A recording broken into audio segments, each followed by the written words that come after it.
Hello everyone, this is Anjali और स्वागत है आपका मेरे चैनल लर्न विद अंजलि में। इस वीडियो में हम डिस्कस करने वाले हैं structure composition of earth sphere. सबसे पहले मैं बता देती हूँ कि इस प्लेलिस्ट में हम किस चीज़ के बारे में डिस्कस करेंगे। जैसे कि आप सभी को पता है कि हरियाणा पब्लिक सर्विस कमीशन ने फॉर्म एक तरीके से रिलीज़ किए हैं असिस्टेंट प्रोफेसर के लिए। वो फॉर्म ऑलरेडी आपने फिल कर दिए हैं। तो अभी जो एग्ज़ाम होने वाला है दैट विल बी लाइक एक pre and then main and then उसके बाद इंटरव्यू। हम प्री जो ऑब्जेक्टिव टाइप क्वेश्चंस हैं उनकी प्रिपरेशन यहाँ पे कर रहे हैं। तो इन्वायरमेंटल साइंस का पूरा जो भी सिलेबस है उसको मैं इस प्लेलिस्ट में कवर कराऊंगी। ऑब्जेक्टिव टाइप क्वेश्चन रहेंगे। Question will be like in objective form and ये क्विज रहेगा पूरा। और हर एक टॉपिक से आपके क्वेश्चन रहेंगे। सिलेबस ऑलरेडी आपके साथ मैंने डिस्कस कर लिया है, जिसका आई बटन में मैं जिस वीडियो को लिंक कर दूंगी, पिन कर दूंगी। आप वहां से जाके अगर आपने सिलेबस नहीं देखा है तो आप सिलेबस देख लीजिए, सिलेबस को डाउनलोड कर लीजिए, उसको ग्रैस्प कर लीजिए कि कौन कौन से टॉपिक हैं। क्योंकि ऑब्जेक्टिव टाइप क्वेश्चन और सब्जेक्टिव दोनों ही आपका मेन पेपर से ही आएगा, मतलब इन्वायरमेंटल साइंस पेपर से ही आएगा। बिकॉज एज सच कुछ मेंशन नहीं है कि हरियाणा की कोई जीके या जनरल जीके या रीजनिंग वगैरह कुछ भी वो लोग देंगे, तो इस वजह से कुछ चीज़ मेंशन नहीं है। जो भी ऑब्जेक्टिव टाइप क्वेश्चन होंगे, यानी कि प्री जो होगा जो कि क्वालिफाइंग इन नेचर है, उसमें भी आपका सब्जेक्ट से रिलेटेड ही क्वेश्चन होंगे। एंड सेकंड जो पेपर है दैट इज मेन, जो कि सब्जेक्टिव टाइप है, उसमें भी आपके सब्जेक्ट से रिलेटेड ही क्वेश्चन होंगे। अभी हम तैयारी जो करेंगे वो प्री की करेंगे, यानी कि ऑब्जेक्टिव टाइप जो क्वेश्चन हैं उनकी तैयारी करेंगे और हर एक टॉपिक से क्वेश्चन रहने वाले हैं। आप सिलेबस भी साथ साथ देखते चलेंगे और आप क्वेश्चन भी देखेंगे। इससे क्या होगा ना कि प्रिपरेशन हमारी एक इन डेप्थ प्रिपरेशन हो जाएगी। हमें ऑब्जेक्टिव भी पता है और ऑब्जेक्टिव जब हमें पता होंगे हम सब्जेक्टिव को भी एक तरीके से डील कर सकते हैं, क्योंकि जब हमें बहुत सारी चीज़ें पता होंगी तो हम सब्जेक्टिव मैटर उसमें लिख सकते हैं। एंड वन मोर थिंग कि यहाँ पर जो भी आपका आंसर होगा उसकी एक्सप्लेनेशन होगी। व्हाट यू कैन डू कि आप ये भी कर सकते हैं कि जब मैं आपको क्वेश्चन बता रही हूँ तो you can answer, copy pen आप साथ लेके बैठिए, यू कैन आंसर एंड फिर आप चेक कर सकते हैं कि आपका आंसर सही है या गलत है। In that way you can do that thing also. Next thing we have, यहाँ पे जो भी क्वेश्चन रहने वाले हैं वो एक टॉपिक से रिलेटेड, फॉर एग्जांपल एटमॉस्फेयर है। जो मुझे लगा कि बहुत इंपॉर्टेंट टॉपिक है, उससे रिलेटेड आपके 20 क्वेश्चन है, 20 to 25। और जो मुझे लगा कि लीस्ट लाइक चांसेस हैं वहाँ से क्वेश्चन आने के, वहाँ से आपके 10 to 15 क्वेश्चन मैंने दिए हैं। अगर मैं एवरेज बताऊँ, रेंज जो रहेगी वो हर टॉपिक से 10 to 25 क्वेश्चन आप लेके चलिए। हर एक टॉपिक से आपके 10 to 25 के बीच में ही क्वेश्चन रहेंगे। मुझे लगता है कि अभी सारी चीज़ें मैंने केटर कर दी हैं, यहाँ पे क्लियर कर दी हैं। Now let get start in the video और स्टार्ट करते हैं अपने फर्स्ट टॉपिक से, जो कि हमारी first unit fundamental of environmental science है। तो फंडामेंटल ऑफ एनवायरमेंटल साइंस में सबसे पहला टॉपिक अगर आप देखें तो सबसे पहला टॉपिक है structure and composition of earth sphere. तो अर्थ के जो स्फीयर्स हैं, अर्थ के जो एरियाज है, जैसे एटमॉस्फेयर है, हाइड्रोस्फेयर है, लिथोस्फेयर है, बायोस्फेयर। ये जो अर्थ के स्फीयर है, sphere is basically area. Earth sphere का स्ट्रक्चर क्या है, कंपोजिशन क्या है, उससे रिलेटेड ये क्विज है। तो जब हम स्फीयर के बारे में पढ़ ही रहे हैं तो हम उनको डिवाइड कर लेते हैं, क्योंकि एक ही साथ अगर हम सारे क्वेश्चन देखेंगे तो we it might with the possibility we can get confuse. तो इसलिए मैंने उनको डिवाइड कर दिया। सबसे पहले हम जिस स्फीयर के बारे में 10 क्वेश्चन देखेंगे दैट इज एटमॉस्फेयर। एटमॉस्फेयर से रिलेटेड सबसे पहले देख लेते हैं क्या बताया गया है।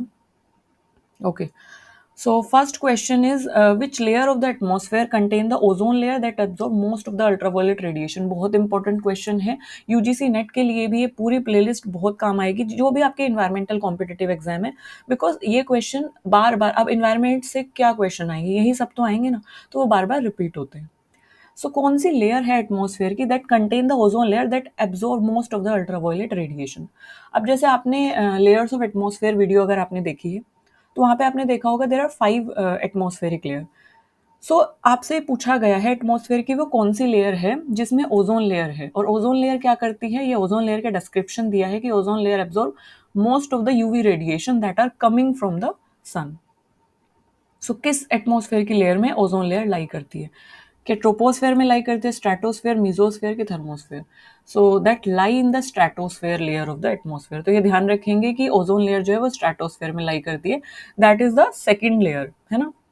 अब इसके बारे में कुछ और चीज़ें भी हैं जो एक्सप्लेनेशन में प्रोवाइड की गई हैं, जैसे कि ozone layer is concentrated in the lower stratosphere. तो जो ओज़ोन लेयर है that is concentrated in the lower stratosphere and protect life on earth by absorbing most of the harmful sun radiation. Okay, so इसको मैं बता देती हूँ इसमें क्या बताया गया है। जैसे हमारी ट्रोपोस्फेयर लेयर है सबसे फर्स्ट, देन है स्ट्रेटोस्फेयर लेयर। तो ये जो स्ट्रेटोस्फेरिक लेयर है, मान लीजिए ये पूरी स्ट्रेटोस्फेरिक लेयर है, तो इसके लोअर पोर्शन में मेजर जो ओजोन लेयर है वो लाई करती है, और कुछ जो ओजोन लेयर है वो ट्रोपोस्फेयर में भी लाई करती है, बट वो गुड ओजोन नहीं होती, वो बैड ओजोन होती है। सो उसको तो हम कंसीडर नहीं करेंगे, क्योंकि वो तो हमारे लिए प्रोटेक्शन का काम कर ही नहीं रही है। प्रोटेक्ट कौन कर रहा है? प्रोटेक्ट कर रही है हमें वो ओजोन जो कि स्ट्रेटोस्फेयर में है। तो इसलिए जब भी प्रोटेक्शन की बात आएगी, जब भी सन से अल्ट्रावायलेट रेडिएशन एब्जॉर्व करने की बात आएगी, मतलब कहीं ना कहीं हमें बचाने की बात आएगी, तो we gonna talk about that layer of atmosphere जहाँ पे ओजोन लेयर लाई करे, गुड ओजोन जहाँ पे लाई करे। तो गुड ओजोन लाई करते हैं स्ट्रेटोस्फेयर के लोअर पोर्शन में, यहाँ पर। सो दैट इज द थिंग। अब उसकी जो डिस्टेंस है, डिस्टेंस उसकी 15 to 35 किलोमीटर तक रहेगी। मान लीजिए स्ट्रेटोस्फेयर की जो डिस्टेंस है वो 50 किलोमीटर है, बट क्योंकि ओजोन लेयर लोअर पोर्शन में लाई कर रही है, तो 15 to 35 किलोमीटर उसकी डिस्टेंस रहेगी। Now moving on to the next question, and that is in which layer does the temperature increase with altitude due to absorption of solar UV radiation? कौन सी वो layer है जिसमें टेम्परेचर इंक्रीज करता है altitude के साथ? मतलब जैसे जैसे हाइट इंक्रीज होती है तो वैसे वैसे टेम्परेचर भी इंक्रीज होता है। क्यों इंक्रीज होता है? Due to the absorption of solar UV radiation. क्योंकि सन से जो आने वाली रेडिएशन है उनको क्या कर लिया जाता है, उनको एब्जॉर्ब कर लिया जाता है, तो जिसकी वजह से जब ऊपर जाते जाएंगे हम तो उस लेयर का टेम्परेचर क्या होता है, बढ़ता जाता है। तो वो कौन सी लेयर है? So that is stratosphere. क्योंकि स्ट्रेटोस्फेयर में, अभी इसका रीजन हम देखते हैं, क्योंकि stratosphere shows a temperature inversion due to absorption of ultraviolet radiation by ozone. जैसे हमने अभी ऊपर पढ़ा कि ओजोन लेयर स्ट्रेटोस्फेयर में लाई करती है और ओजोन लेयर अल्ट्रावायलेट रेडिएशन को क्या करती है, एब्जॉर्ब करती है। हमने अभी अभी पढ़ा, ठीक है। सो जब वो एब्जॉर्ब करेगी तो वहां पे गर्मी क्रिएट होगी, हीट क्रिएट होगी, है ना। तो जैसे जैसे हम इंक्रीज करेंगे, जैसे जैसे ऊपर जाएंगे, तो due to absorption of heat, due to ultraviolet radiation absorption, जो टेम्परेचर है वो उस लेयर का क्या हो जाता है, बढ़ जाता है। So temperature inversion due to absorption of ultraviolet radiation by ozone. तो आप देख सकते हैं कि क्वेश्चन आपसे किसी भी तरीके से पूछा जाए यहाँ से कि टेम्परेचर क्यों इंक्रीज होता है, तो उसका आंसर भी आप कर सकते हैं। सो it is very much important कि जितना ज़रूरी आंसर पता करना है, उससे ज़्यादा ज़रूरी है एक्सप्लेनेशन जानना कि क्यों वो आंसर है, आंसर वो क्यों है आपका, ठीक है। Next we have tropopause is the boundary between which two layer. So हमने सारी बाउंड्रीज के बारे में, लेयर्स ऑफ एटमॉस्फेयर की जो वीडियो है वहाँ पे हमने डिस्कस किया है। सो आप जाके सबसे पहले वो वीडियो भी देख सकते हैं, just to clarify your concept. अभी के लिए हम देखते हैं कि ट्रोपोपोज जो है वो बाउंड्री किन दो लेयर के बीच है, एटमॉस्फेयर की किन दो लेयर के बीच ट्रोपोपोज बाउंड्री है। अब इसको ध्यान से समझिए। ट्रोपोपोज, ट्रोपोपोज का मतलब है, ट्रोपोस्फेयर जो लेयर है वो पोज हो गई है, बंद हो गई है ना। तो मतलब इसको आप ऐसे लर्न कर सकते हैं कि जो ट्रोपोस्फेयर लेयर है वो पोज हो गई है, पोज का मतलब बंद हो गई है ना। अब ट्रोपोस्फेयर लेयर बंद कब होगी? बंद तब होगी जब ट्रोपोस्फेयर एंड हो जाएगी। तो ट्रोपोस्फेयर से नेक्स्ट लेयर कौन सी है? That is stratosphere. तो आप इसको इमेजिन कर सकते हैं कि ट्रोपोस्फेयर बंद हो गई है, स्ट्रेटोस्फेयर स्टार्ट हो गई है, ट्रोपोपोज कहाँ हो सकती है? ट्रोपोपोज होगी ट्रोपोस्फेयर और स्ट्रेटोस्फेयर के बीच। So that is the answer. तो ट्रोपोस्फेयर और स्ट्रेटोस्फेयर के बीच की जो बाउंड्री है, जो ट्रोपोस्फेयर और स्ट्रेटोस्फेयर जो लेयर है उसको अलग करती है, उसको हम बोलते हैं ट्रोपोपोज। एंड एक और चीज़, एक ट्रिक मैं बताती हूँ लर्न करने की। जब भी आपके पास ट्रोपोपोज, मीजोपोज या थर्मोपोज कोई भी लेयर आती है, सो हमेशा ध्यान रखेंगे वो जिस नाम से है, वो जिस नाम से है। सो मतलब जो आपकी नेक, जो आपकी लोअर लेयर है और जो आपकी अपर लेयर है, तो हमेशा इसका जो नाम होगा वो लोअर लेयर के नाम पे होगा। तो हमेशा इसको ऐसे याद करना है कि अगर आपसे ट्रोपोपोज, मीजोपोज कोई भी लेयर पूछी है, तो बाउंड्री, ये जो बाउंड्री होगी वो जिस लेयर के बारे में बोला गया है उससे नेक्स्ट लेयर जो है, उन दोनों लेयर के बीच की ये बाउंड्री होगी। जैसे ट्रोपोपोज है तो एक तो ट्रोपोस्फेयर हुआ, नेक्स्ट उससे ऊपर वाली जो लेयर कौन सी है? स्ट्रेटोस्फेयर। तो ये जो बाउंड्री होगी किस दो लेयर के बीच में? ट्रोपोस्फेयर और स्ट्रेटोस्फेयर। तो इस तरीके से आपको याद करना है कि जिस भी बाउंड्री के बारे में पूछा है वो लेयर प्लस उससे नेक्स्ट वाली जो लेयर है उनके बीच की वो बाउंड्री है। So tropopause is the interface between weather active troposphere. weather active इसलिए बोला गया है क्योंकि most of the weather phenomena यहीं पे अकर करते हैं. So weather active troposphere and the most stable stratosphere. stratosphere उसके comparison में ज़्यादा stable है, तो उनके बीच की जो boundary है that is tropopause. Atmospheric pressure at sea level is approximately, जो एटमॉस्फेरिक प्रेशर होता है सी लेवल पे, मतलब कि एटमॉस्फेयर का सी लेवल पे जो प्रेशर पड़ता है, क्योंकि एटमॉस्फेयर क्या है, एटमॉस्फेयर में गैसेस है, तो वो गैसेस एक प्रेशर एक्सर्ट करती हैं. तो जो प्रेशर एक्सर्ट हो रहा है तो उसकी वजह से जो एटमॉस्फेरिक प्रेशर क्रिएट हो रहा है वो कितना है अप्रोक्सीमेटली सी लेवल पे. सो दैट इज यहाँ पे पॉइंट इन्होंने नहीं दिया है. So that is 10.13.25. So that is this much Pascal. So इसको आप ध्यान, ओ सॉरी नो, पॉइंट की ज़रूरत नहीं है यहाँ पे, पॉइंट की ज़रूरत नहीं है. So that is this much pascal. D is the answer. Pascal में बोला गया, यहाँ पे किलो पास्कल में है. सो this much pascal the standard atmospheric pressure is, क्योंकि स्टैंडर्ड जो यूनिट होती है ना एटमॉस्फेरिक प्रेशर की वो पास्कल होती है, या फिर one atmospheric unit at sea level. So this much pascal is the atmospheric pressure at sea level. अब जो मीजोस्फेयर है that is characterised by, mesosphere is characterised by, mesosphere की क्या कैरेक्टरिस्टिक है ये आपसे पूछा गया है. So mesosphere is characterised by, इसमें से आपको यहाँ से जो भी 4 ऑप्शन दिए हैं उनमें से आपको कैरेक्टरिस्टिक बतानी है. हालांकि बहुत सारी कैरेक्टरिस्टिक हैं. इन टर्म्स ऑफ टेम्परेचर आप बता सकते हैं, इन टर्म्स ऑफ हाइट भी आप बता सकते हैं, in terms of what important things are going on that in that layer, क्योंकि हर लेयर की एक एक कैरेक्टरिस्टिक हमने पढ़ी थी. बट आपको क्योंकि ऑप्शन में से चूज करना है तो आपको वहां से चीजें देखनी है. तो मीजोस्फेयर की कैरेक्टरिस्टिक क्या है, क्या वो हाईएस्ट टेम्परेचर लेयर है, क्या वहाँ पे टेम्परेचर चेंज नहीं होता है, क्या वहाँ पे डिक्रीज होता है टेम्परेचर जैसे जैसे आप हाइट की तरफ जाते हैं, ऑल्टीट्यूड के साथ टेम्परेचर डिक्रीज होता है, या वहाँ का जो टेम्परेचर है वो कांस्टेंट है. तो टेम्परेचर के टर्म्स में इसको पूछा गया है. तो अब आप इसे, आप खुद से इसे इमेजिन करिए, सोचिए क्या हो सकता है. इसमें क्या होगा, डिक्रीज होगा टेम्परेचर में. So C is the correct answer. Decrease in temperature with height. क्यों होगा, वो इसलिए होगा क्योंकि आपने पढ़ा है अभी अभी ऊपर कि स्ट्रेटोस्फेयर में हाइट के साथ टेम्परेचर क्या होता है, बढ़ता है. हाइट के साथ टेम्परेचर बढ़ रहा है. तो मीजोस्फेयर में क्या होगा, मीजोस्फेयर में टेम्परेचर क्या होगा, डिक्रीज होगा, घट जाएगा. अगर आपने वीडियो में देखा होगा दैट लेयर ऑफ एटमॉस्फेयर, तो जिगजैग फॉर्म में एक तरीके से टेम्परेचर इंक्रीज और डिक्रीज बताया गया है. तो it is something like that कि ओजोन जहाँ पे है वहाँ पे टेम्परेचर इंक्रीज हो रहा है क्योंकि यूवी रेडिएशन एब्जॉर्ब हो रही है.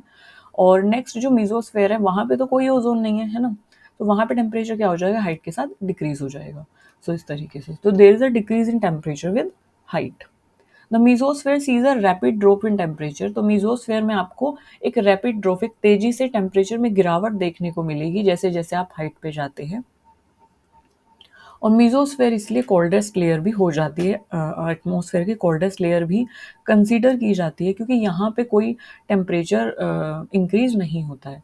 जबकि थर्मोस्फेयर में अगर हम देखें, वो थर्मोस्फेयर नाम ही उसका इसलिए है, तो थर्मोस्फेयर में टेम्परेचर इंक्रीज हो जाता है. तो स्ट्रेटोस्फेयर में भी टेम्परेचर इंक्रीज, थर्मोस्फेयर में भी टेम्परेचर इंक्रीज. तो कोल्डेस्ट लेयर कौन सी है हमारी, तो कोल्डेस्ट लेयर है mesosphere.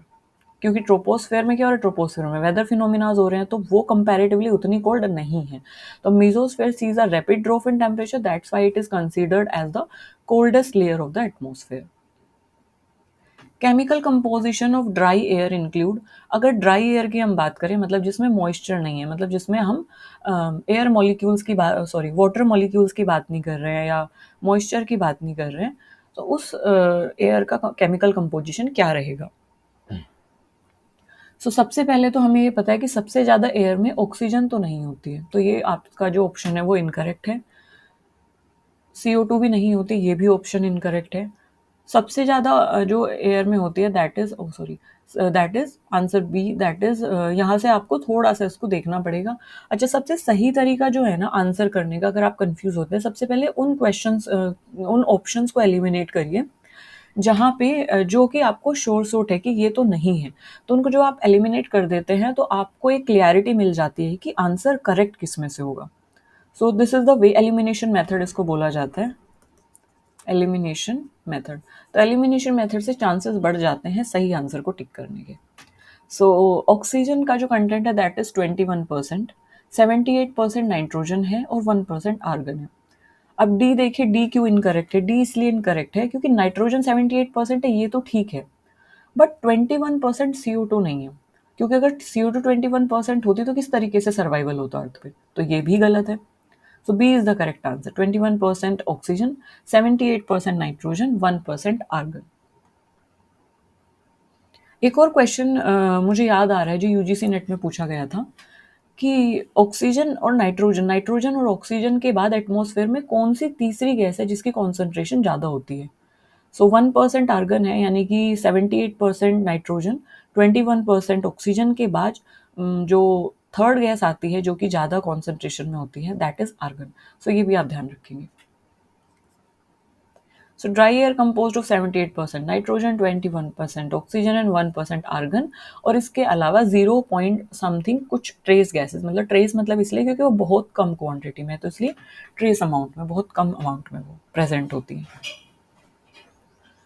Which gas is responsible for the greenhouse gas effect but it is not regulated under the Kyoto Protocol? निम्नलिखित में से कौन सी वो गैस है जो कि ग्रीन हाउस गैस इफेक्ट के लिए तो रिस्पॉन्सिबल है, मतलब ग्रीन हाउस गैस इफेक्ट तो उससे होता है, बट वो क्योटो प्रोटोकॉल के अंदर रेगुलेट नहीं की जा रही है, मतलब क्योटो प्रोटोकॉल के अंदर लिस्ट नहीं है कि इस गैस को भी आपको कम करना है, रेगुलेट करना है, तो क्योटो प्रोटोकॉल के अंदर उसका कोई जिक्र या नाम मेंशन नहीं है। सो मीथेन तो क्योटो प्रोटोकॉल में है, CO2 भी है, ये हमने पढ़ा है, नाइट्रस ऑक्साइड भी है, ये हमने कहाँ पढ़ा है? हमने पढ़ा है क्योटो प्रोटोकॉल की एक वीडियो है, यूजीसी नेट पेपर 1 वाली जो प्लेलिस्ट है, UGC NET paper 1 people development and environment. So वहाँ पे जो प्लेलिस्ट है वहाँ पे क्योटो प्रोटोकॉल है, वहाँ पे वो वीडियो आप जाके देख सकते हैं। सो क्योटो प्रोटोकॉल में जो भी गैसेस हैं, मीथेन, CO2, नाइट्रस ऑक्साइड, इसके अलावा और भी गैसेस मेंशन है, बट वाटर वेपर वहाँ पे मेंशन नहीं है। सो वाटर वेपर करेक्ट आंसर होगा, क्योंकि वाटर वेपर की वजह से ग्रीन हाउस गैस इफेक्ट होता है, मतलब वो सन की जो रेडिएशन है उनको एब्जॉर्व करती है, उनको रिफ्लेक्ट बैक करती है, तो ग्रीन हाउस गैस इफेक्ट उससे होता है, बट वो क्योटो प्रोटोकॉल के अंदर उसको रेगुलेट करने की बात नहीं हुई है, क्योंकि it is just a moisture, और उसको हम रेगुलेट करेंगे तो फिर सस्टेनेंस जो है वो अर्थ पे पॉसिबल नहीं हो पाएगा। एटमॉस्फेयर में वाटर वेपर का होना भी ज़रूरी है, तो इसलिए उसको रेगुलेट नहीं किया गया। So water vapour is the correct answer. So water vapour जो है वो most abundant green house gas है, ग्रीन हाउस गैस ये है, बट ये जो है नेचुरली अकरिंग है, इवेपोरेशन से मॉइस्चर इंक्रीज हो जाता है एक तरीके से एटमॉस्फेयर में, so it is naturally occurring and not regulated, so इसको रेगुलेट नहीं किया गया है। एटमॉस्फेरिक लैप्स रेट जो है ट्रोपोस्फेयर में वो कितना है? That is about 6.5 degree Celsius पर किलोमीटर। तो इन्वायरमेंटल लैप्स रेट की अगर हम बात करें, सो उसका जो एवरेज है दैट इज 6.5 सेल्सियस डिग्री पर kilometre in the troposphere under normal condition. Normal condition में जो इन्वायरमेंटल लैप्स रेट होता है दैट इज एवरेज, एक तरीके से उसका जो एवरेज है दैट इज 6.5। अच्छा, अभी क्वेश्चन ये उठता है कि what is environmental lapse rate? Environmental lapse rate होता क्या है?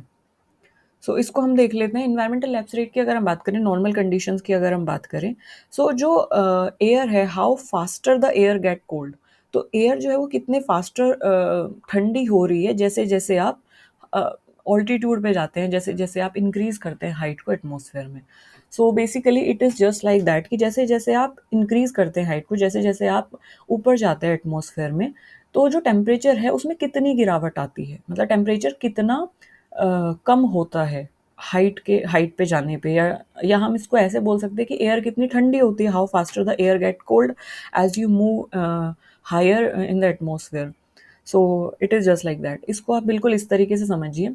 सिंपल सा एग्जांपल दे रही हूँ, जब आप माउंटेनियस एरियाज में क्लाइंब करते हैं, जब आप ट्रैकिंग करते हैं, when you climb on a mountain और you go up in the airplane, तो टेम्परेचर क्या होता है, इंक्रीज होता है कि डिक्रीज होता है? आपको गर्मी लगती है कि ठंडी लगती है? ठंडी लगती है। तो जैसे जैसे आप ऊपर जाते हैं तो टेम्परेचर क्या होता है, ड्रॉप करता है।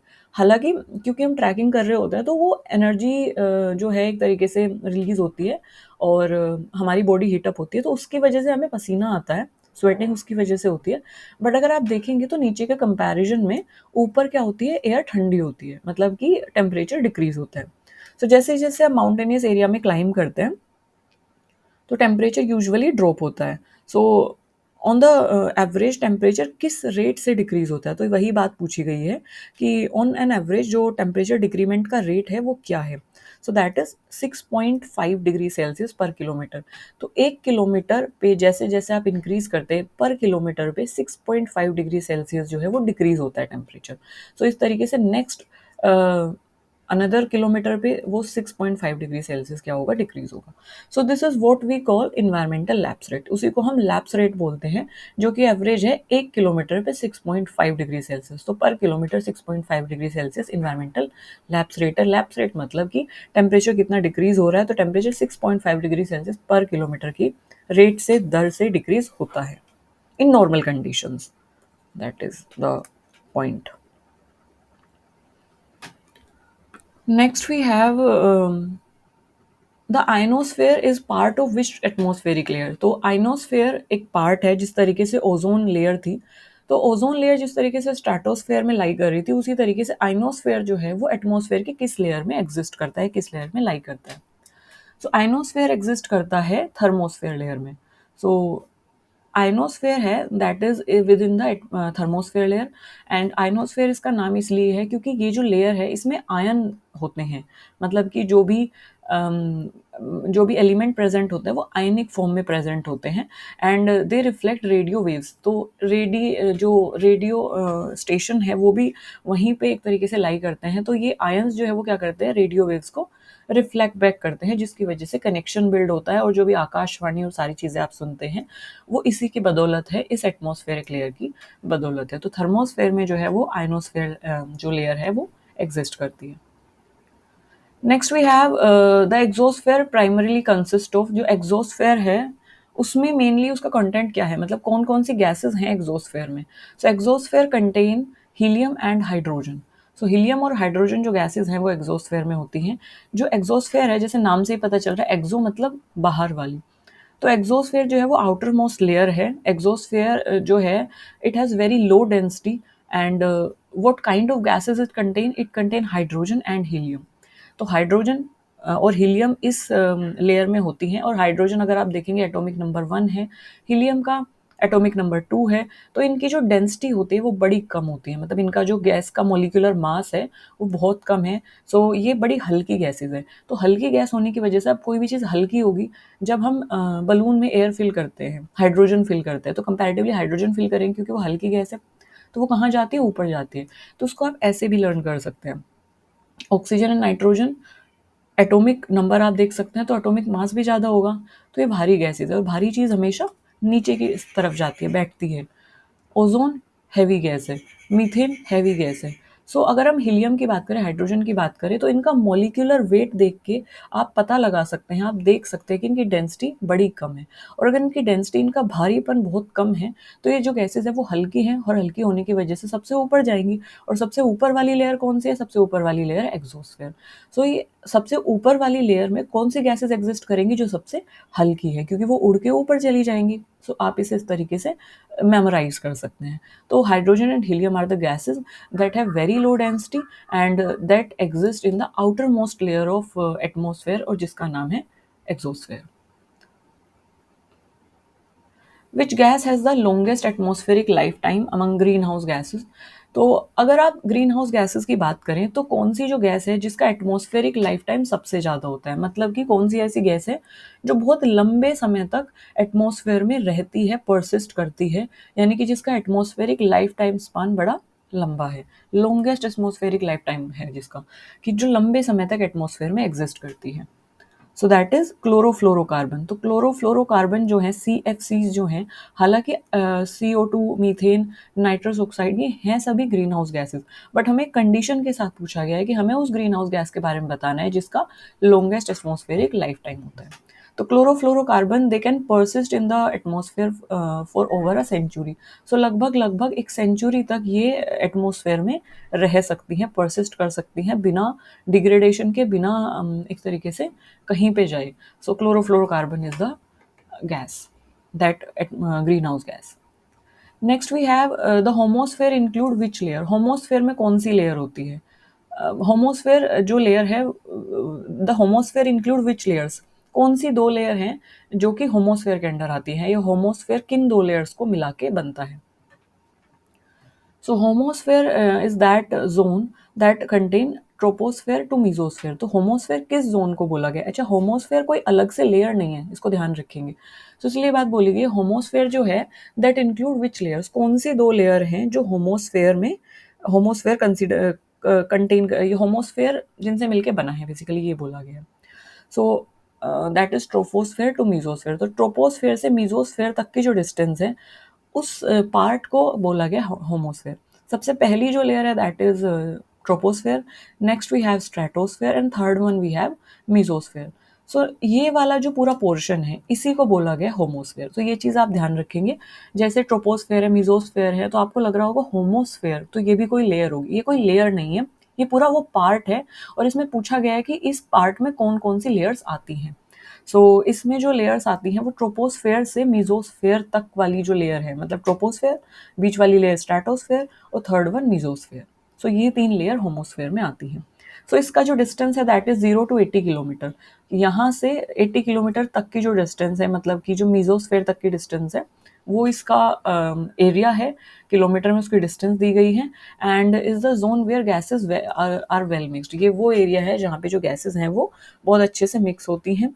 एंड होमोस्फेयर जो है वो लोवेस्ट पार्ट है अर्थ के एटमॉस्फेयर का, जहाँ पे जो कंपोजिशन है गैसेस का दैट स्टे फेयरली यूनिफॉर्म। वहाँ पे जो कंपोजिशन है गैसेस का वो यूनिफॉर्म कहीं ना कहीं रहता है, इसलिए यहाँ पे बोला गया है कि होमोस्फेयर में जो गैसेस हैं वो वेल मिक्सड रहती हैं, तो जो कंपोजिशन है वो क्या रहता है, यूनिफॉर्म रहता है।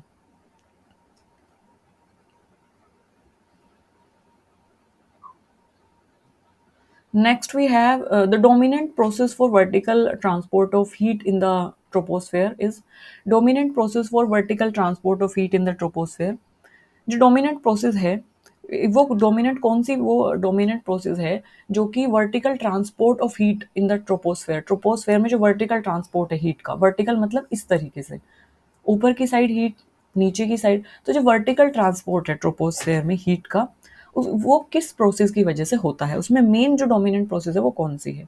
So yes, we have conduction, convection, we have radiation, we have diffusion. So अगर आप देखेंगे कन्वेक्शन जो प्रोसेस है, कन्वेक्शन यहाँ पे कंडक्शन नहीं होगा, रेडिएशन भी नहीं होगा, डिफ्यूजन भी नहीं होगा। So we have convection. So convection process की वजह से जो हीट है वो वर्टिकली ट्रांसपोर्ट होती है, मतलब कि एक तरीके से हीट अगर नीचे ज़्यादा है तो वो ऊपर की साइड मूव करेगी, किस प्रोसेस की वजह से, कन्वेक्शन प्रोसेस की वजह से। So due to the instability and heating of the earth surface, convection dominate vertical mixing. अब इसको आप ऐसे समझिए, देखिए जो अर्थ का जो लेयर है, अर्थ का जो स्पेस है, जो भी अर्थ का ग्राउंड है वो बहुत ज़्यादा गर्म हो गया है, किसी भी रीज़न से वो हो सकता है, ग्रीन हाउस गैसेस के रिलीज होने की वजह से, क्योंकि उन्होंने रेडिएशन को ट्रैप करके रखा हुआ है। दूसरा रीज़न ये हो सकता है जो भी अर्बन हीट आइलैंड इफेक्ट है, तो किसी भी कारण की वजह से जो ग्राउंड है वो गर्म हो गया है। तो ग्राउंड के कांटेक्ट में जब एयर आती है तो वो भी एक तरीके से गर्म होती है, वो भी हीटअप होगी, और हीटअप होके वो कहाँ जाएगी, ऊपर जाएगी। तो जब वो ऊपर जाएगी तो उसके टच में जो भी मॉलिक्यूल्स आएंगे वो उनको भी हीट ट्रांसफर करेगी, तो वहाँ पे जो एयर है वो भी गर्म हो जाएगी। तो इस तरीके से जब जैसे जैसे आप ऑल्टीट्यूड पे जाएंगे ट्रोपोस्फेयर में, तो हीट का जो एक तरीके से ट्रांसपोर्टेशन है वो बढ़ता चला जाता है, हीट एक तरीके से इंक्रीज हो जाती है, या एक मॉलिक्यूल से दूसरे मॉलिक्यूल में ट्रांसफर हो जाती है। एंड ये ही होता है कन्वेक्शन। कन्वेक्शन मतलब एक जो मॉलिक्यूल है वो दूसरे मॉलिक्यूल को जब एनर्जी ट्रांसफर कर रहा है तो उसकी वजह से हीट इंक्रीज हो रही है। तो कन्वेक्शन इज दैट कॉन्सेप्ट कि एक मॉलिक्यूल दूसरे मॉलिक्यूल का एनर्जी ट्रांसफर कर रहा है और उसकी वजह से हीट एक तरीके से हीट पास हो रही है। So vertical transport of heat जो ट्रोपोस्फेयर में होता है उसके लिए प्रोसेस रिस्पॉन्सिबल है convection. Next we have what cause the temperature inversion in the stratosphere. तो स्ट्रेटोस्फेयर में टेम्परेचर इन्वर्जन किसकी वजह से होता है?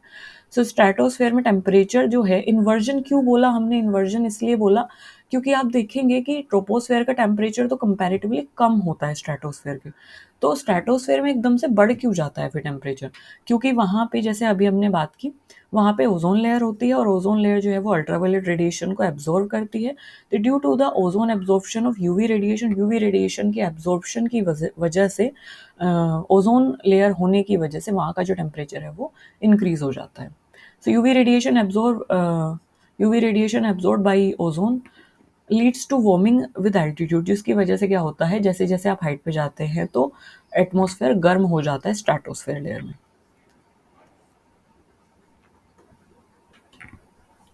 Atmospheric mixing is highest in which layer? Atmospheric mixing जो है वो किस लेयर में हाईएस्ट है? सो एटमॉस्फेरिक जो मिक्सिंग है, मतलब कि जो डिफरेंट डिफरेंट गैसेस हैं, वो सबसे ज़्यादा कौन सी लेयर में मिक्स होती है? तो सबसे ज़्यादा जो मिक्सिंग होती है वो, जैसे हमें पता है, होमोस्फेयर पार्ट में होती है, वेल यूनिफॉर्म। बट उसमें भी होमोस्फेयर की अगर हम बात करें, होमोस्फेयर में कौन कौन सी लेयर आती है? Troposphere, stratosphere, mesosphere. इन तीनों में से सबसे ज़्यादा मिक्सिंग कौन सी लेयर में होती है? That is troposphere. सो जो लोअर मोस्ट लेयर है ट्रोपोस्फेयर, वहाँ पे सबसे ज़्यादा मिक्सिंग होती है। The troposphere is well mix due to turbulence. Turbulence की वजह से, मतलब यू कैन से डिस्टर्बेंस, वहाँ पे वेदर फिनोमिना सबसे ज़्यादा वहाँ पे अकर करते हैं। बारिश आ गई, हेल स्ट्रोम आ गए, एकदम से तूफान आ गया, तो सबसे ज़्यादा जो डिस्टर्बेंस होता है, सनलाइट बहुत ज़्यादा हो गई, ह्यूमिडिटी हो गई, तो सबसे ज़्यादा जो डिस्टर्बेंस होता है, टर्बुलेंस जो होता है, वो सबसे ज़्यादा होता है ट्रोपोस्फेयर में। वेदर सिस्टम, वहाँ पे वेदर फिनोमिना आकर होते हैं, कन्वेक्शन भी वहीं पे होता है, तो टर्बुलेंस की वजह से, डिस्टर्बेंस की वजह से ट्रोपोस्फेयर इज वेल मिक्सड। और ट्रोपोस्फेयर में क्या होता है, एटमॉस्फेरिक मिक्सिंग सबसे ज़्यादा होती है। मतलब you can think it of like that, like जैसे कोई ग्लास है, उसमें आपने सोल्ट डाला, नमक उसमें आपने डाला, ठीक है। अगर आपने डाल दिया नमक तो वो नीचे एकदम से बैठ जाएगा, हालांकि नमक के जो पार्टिकल्स है वो बड़े छोटे हैं, वो घुल जाएंगे पानी में, बट वो तब तक नहीं घुलेंगे जब तक कि आप उसे मूव नहीं करोगे, जब तक आप उसे एनर्जी नहीं दोगे, वर्क डन नहीं करोगे वहाँ पे, ठीक है। तो वो नीचे बैठ जाएंगे, बैठे रहेंगे, कोई बात नहीं, हम बैठे हैं, कोई दिक्कत नहीं है, हमें मत करो आप कुछ, ठीक है। फिर जब आपको, क्योंकि आपको शिकंजी बनानी है, तो यू वांट कि पूरे पानी में नमक हो, यूनिफॉर्मली डिस्ट्रीब्यूट हो। तो नमक पूरे पानी में यूनिफॉर्मली डिस्ट्रीब्यूट कब होगा? जब आप कुछ फोर्स लगाएंगे उस पर, जब आप वर्क डन करेंगे, जब आप एनर्जी देंगे। तो आप क्या करते हैं, एक स्पून लेते हैं और स्पून से इसको क्या करते हैं, मिक्स करते हैं। और जब आप इसे मिक्स करते हैं तो मिक्सिंग की वजह से ये जो नमक है, ये सिर्फ नीचे नीचे वाले पानी में नहीं होता, ये पूरे पानी में यूनिफॉर्मली डिस्ट्रीब्यूट हो जाता है।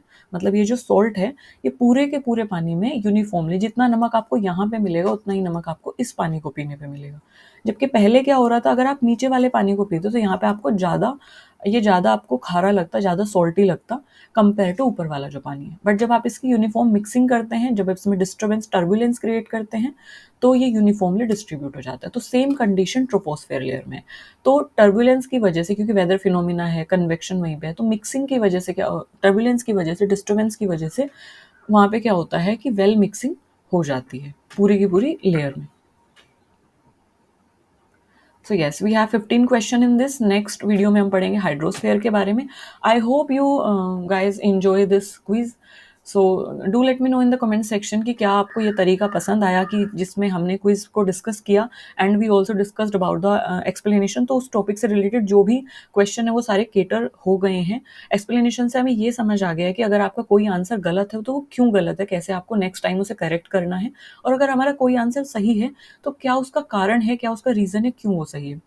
So we had 15 question in this topic, that is atmosphere, और इसमें सारी चीज़ें हमने ऑलरेडी कवर कर ली हैं जो मुझे लगा कि दे आर मोस्ट इंपॉर्टेंट। तो मुझे लगता है ऑलमोस्ट एटमॉस्फेयर के बारे में, सारी लेयर्स के बारे में इंपॉर्टेंट चीज़ें कवर हो गई हैं।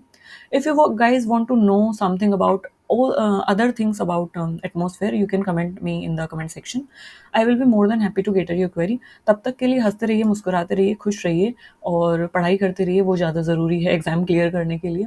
एंड मैं तो हूँ ही आपके साथ, तो आप मुझे कमेंट करके बताएंगे कि आपको कौन से टॉपिक पे, कौन से टॉपिक इंपॉर्टेंट है, किस पे आपको वीडियोस चाहिए। तो उससे मुझे एक आइडिया लग जाता है कि मुझे नेक्स्ट किस डायरेक्शन में मूव करना है, वो what is the demand of the audience. Okay, now, at last, I think now I should wind up the class. Thank you for listening me so patiently. Thank you. Bye bye.